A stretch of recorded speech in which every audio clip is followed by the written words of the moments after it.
Welcome to the cheating channel. Austin, the boss of Tane, loves to be the center of attention. We were at his house for a Sunday party. Under the influence of alcohol, he showed his true colors. He is as homophobic as one could possibly be, as well as sexist, racist, and believes that only his religious beliefs matter. I never liked Austin, and he didn't like me either.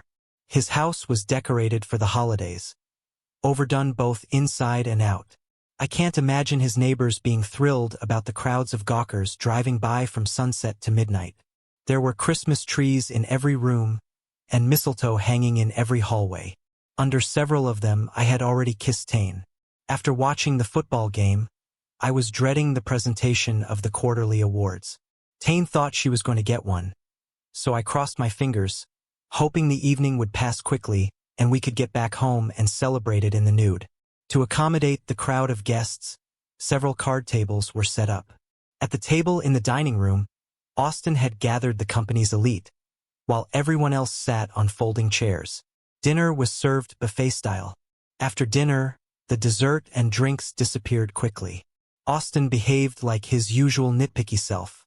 I was stunned when he pointed in my direction and said, "There's Ricky, who had to marry outside the family." Everyone in the living room gasped, even my wife, Tane. What kind of nonsense was this? I was boiling inside. Yeah, by the time he finished high school, you were already 23, Ricky. By then, all his cousins were either married or pregnant. This made everyone howl with laughter and deeply hurt our marriage, including Tane. I remained composed, not even bothering to give him the courtesy of a reply, positive or negative. When he attends family gatherings, everyone thinks he's still searching, and that Tane must be his parole officer. Laughter shook the house. Tane didn't look at me once, but her laughter rang out as she hung on to every word Austin said. When the room quieted down, I spoke. "Austin, I remember you saying something about growing up on a farm. We all know what that means. You lost your virginity in a field with the sheep, your jeans down around your ankles." Tane gasped, "Ricky. Yeah, those videos of people counting sheep must make you want to stand up and run after them. Ricky, please stop." Tane tried a different approach. It was dead silent. "And your lovely fiancée, I bet her curly hair reminds you of your favorite farm animals. Does she make you finish faster by saying, B-A-R-A, B-A-R-A, B-A-R-A? Ricky, stop it," came a frightened plea from Tane. "Get the hell out of my house, idiot." Austin stood up, pointing at the door. I finished off my nearly empty beer bottle, waved him off, and left alone. Walking out through the front door, I didn't look back even once. My phone was already turned off before I reached the car. It took less than an hour to pack the few things I wanted to keep. I left my wedding ring and the torn-up marriage certificate on the kitchen table. Though I didn't want to keep them, I still took all the photo albums I could find. They ended up in a trash bin behind the motel where I spent my first night. I had been to parties at Austin's house before, but his alcohol-fueled humiliation of me on Sunday evening was the last straw. Though I didn't have any proof, I believed Tane was having an affair with that man. Her refusal to stand up against him was enough to destroy our marriage. If her job meant more to her than respect for me, she could have him and her career. Life is too short to waste on people like that. With the advent of internet banking, it became easy to open new accounts, but only in my own name. Tane was not on my side. I needed to secure my share of the assets before Tane realized that it was all over between us. To hell with it. I took everything. Let her figure out how to get it all back. This is war. What does it matter if they force me to return them? Waking up on Monday morning, I was perplexed, but quickly understood where I was and why I was there. I checked out of the motel and arrived at work at my usual time. My phone was still asleep. At the end of the workday, one of my friends at work quickly checked the parking lot for me. There, it seemed, a woman was waiting. She was parked on the street, apparently interested in the cars in our parking lot. Since my expense reports had to be ready by Friday, I stayed to work on them until 9 in the evening. Now, there was little I could do if Tane was still there, and she was. As I approached my car, Tane interrupted me before I could reach it. "What brought you here at such an early hour, Tane?" "Cut the crap, Ricky. My credit card was declined, and my checking account is empty. And you ruined our marriage certificate. Here, put your wedding ring back on. The savings account. Don't forget. I emptied that too. Keep the ring. Can't you take a joke? You're just a poor, thin-skinned child. Go to hell. Or better yet, go back to damn Austin. I'm done with you. Over what? Because I laughed at my boss's jokes? If you want to believe that, sure. That's how it is. I don't understand what's going on here. And that perfectly describes why I left you. And now, unless you want to get sprayed with mosquito repellent, get the hell out of my way. You can't do this. She couldn't. But I could. Tane stepped back to her car. What the hell is wrong with you? She yelled at me as I stopped beside her. What's wrong with me? I had a wife who decided to laugh at me. Not with me. If I had a wife who loved me, she would have stood up and said, "Go to hell, Austin. I'm leaving. How dare you insult my husband like that? Come on, Ricky. Let's get out of this stinky dump." Unlike her usual sharp wit, Tane silently watched me. I left. After booking a hotel room for the week, I tried the cafe I pass by every day but never stopped at. Turned out to be more than good. On Tuesday, Tane's approach changed. A note was slipped under my windshield. "Ricky, forgive me. I should have stood up for you against my boss. Please come home. I love you, Tane." The absence of a turned-on phone was not as stressful as I thought. Checking SMS and email every few minutes was replaced by listening to the demons in my head. Without a turned-on phone, it was easy to avoid contacting Tane. Of course, I could have gone home. But that didn't happen. When I left work on Wednesday, Mr. Mysterious was waiting for me. "Ricky, I'd like to apologize. I just behaved stupidly." I sprayed him with mosquito repellent as he returned to his car. Mental note: buy more mosquito spray. You are a pathetic loser. By the way, I'm sleeping with your wife. You are a cuckold. The suspicions were confirmed.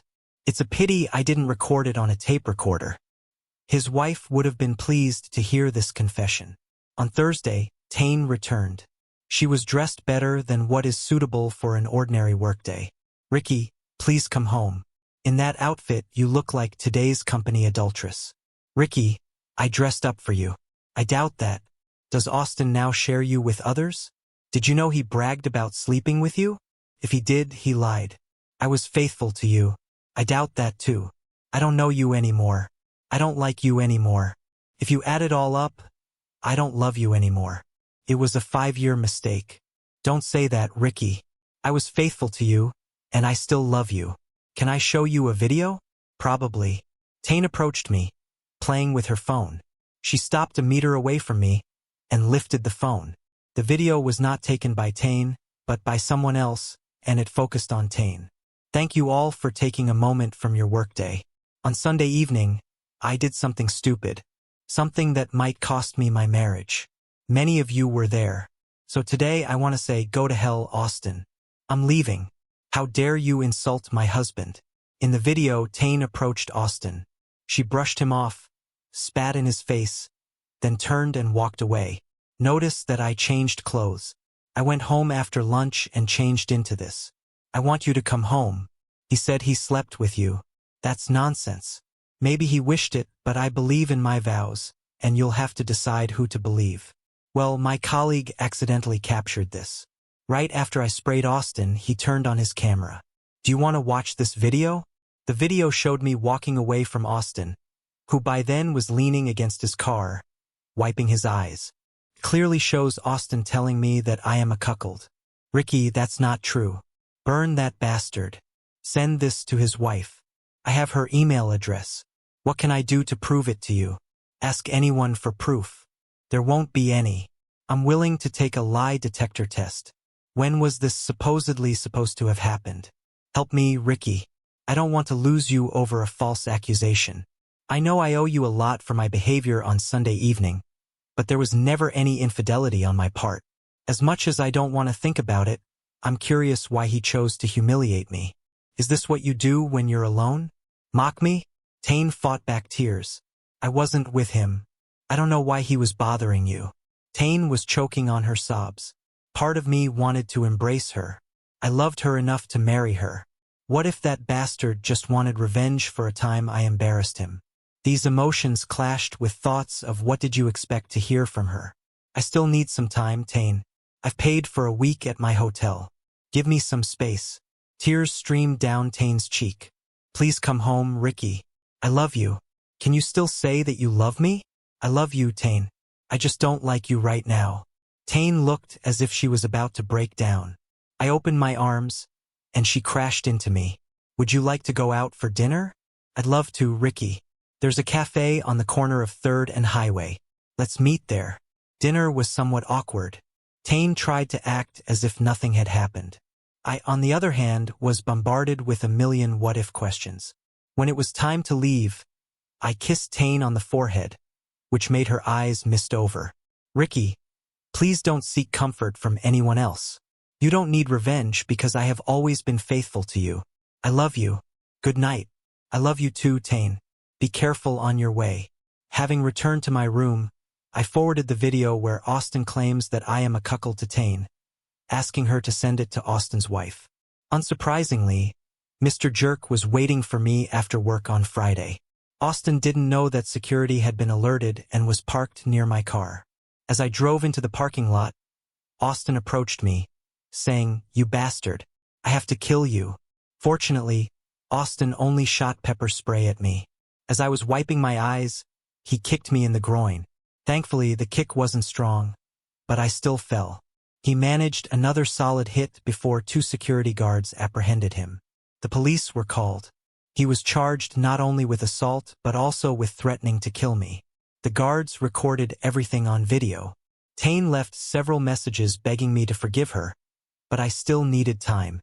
That damn pepper spray was really irritating, and I ended up throwing my clothes in the dumpster at the back of the hotel.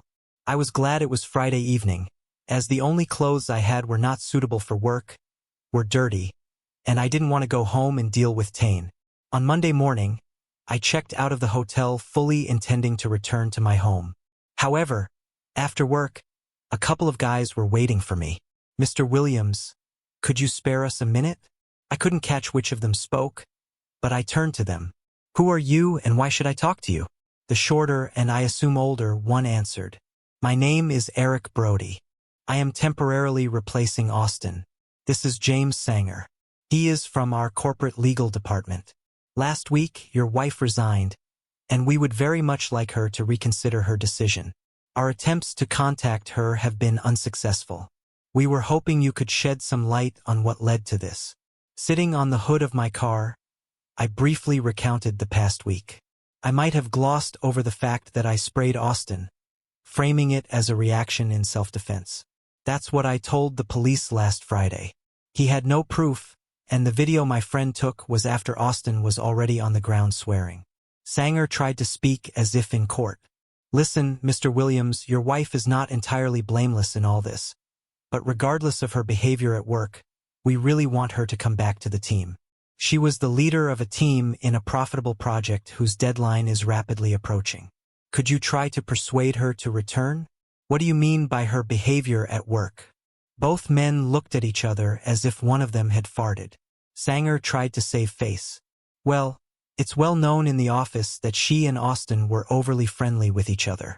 We have no evidence that they ever violated the company's policy, which only applies to their joint time spent during working hours. Our investigation ceased as soon as they left the workplace. If he was trying to help, he certainly didn't succeed. Listen, James, if you're not willing to share the results of your investigation with me, I have no further comments." Brody looked concerned. "As much as we would like to, Ricky, this information is considered proprietary, and employee confidentiality laws do not allow us to share it. Then, I think you'd better call Tane and ask her to try a bit harder. Good day, gentlemen." As I was leaving, I was more puzzled than ever. My initial suspicion that something was going on between Austin and Tane intensified. Instead of going home, I drove to a sports bar and called Tane from the parking lot. "Ricky, when are you coming home?" "Well, that depends on you. I just spoke with your company's legal representative a few minutes ago. He hinted that your office friends threw you under the bus for acting unprofessionally with Austin. Care to comment?" "Ricky, I've always been faithful to you. Then let me ask differently. Would you have done all that you did with him if your mother was standing next to you? The pause spoke for her. Tane repeated, I have always been faithful to you, just not honest. I gave you a chance to confess and you didn't, and I pressed the red hang-up button. Tane immediately called back. I answered, not now.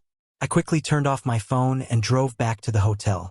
On the way, I stopped to buy new clothes and wondered if this would become my new existence. One of my purchases was a landline phone. To avoid any ambush after work, I arrived at 4 in the morning and left at 1 in the afternoon.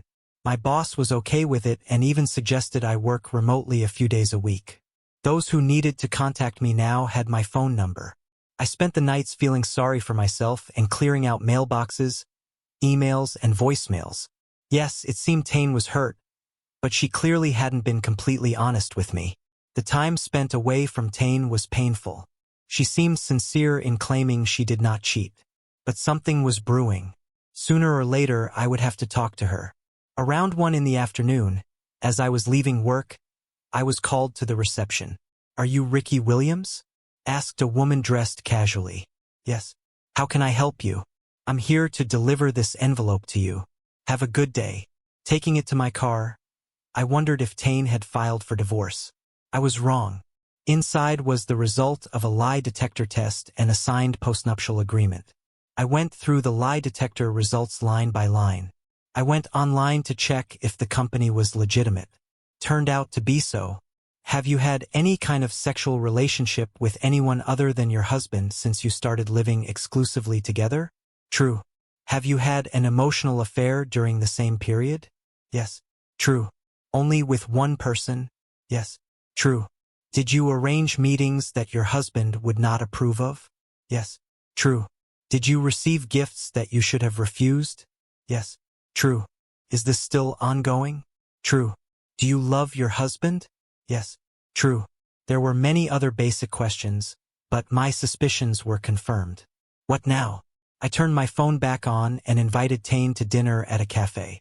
Her response was a quick yes. Since dressing up for me didn't work out last time, Tane came in jeans and a hoodie. Sorry, I'm late. The traffic was just horrendous today. No problem. I didn't think you were ignoring me. That's right. So, did you get my package? I did. The sort of a good news, bad news situation. And for that, I am sorry. I was foolish. And although you're not obligated to believe a single word I say, it should never have ended up with me sleeping with him. It doesn't matter. Being married means having the strength of character to tell someone plainly that you are married and to maintain professionalism. She said with misty eyes, I know. I let you down. I let myself down. Please tell me we still have a chance. Are you still working with Austin? No. He was transferred. Corporate brass lured me back with a raise. So, you have your eye on someone else now? I think I've earned it. I promise to be an ice queen with men from now on if you just come back home.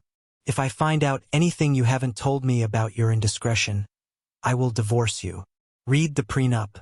It's all in there. If you find anything, it's over for me. I know you won't because there's nothing to find. So, will you come home? I reached out and grasped Tane's hand. She began to pull away before I whispered, yes. We celebrated the 12 days of Christmas with more energy than ever before. Her mischievous Santa's helper outfit instantly energized me.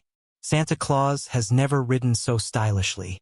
Tane glued our marriage certificate back together, and it now stands in a frame on her dresser as a reminder of how close everything came to falling apart. Her mother helped her restore most of the photos I had thrown away. The company gave Tane a bonus to settle any issues that might have arisen from Austin's behavior. We might have been in his house, but the issuance of quarterly bonuses blurred this legal line. They decided it was better to close this matter than to risk a lawsuit. She is still the team leader. Every time Tane finds a sheep photo, we print it out and send it anonymously to Austin at his new workplace. We've heard from others that Austin has a few sheep figurines left on his desk. Thank you for listening until the end. See you in the next episode of Cheating Channel. Take care of yourself and your loved ones. Goodbye.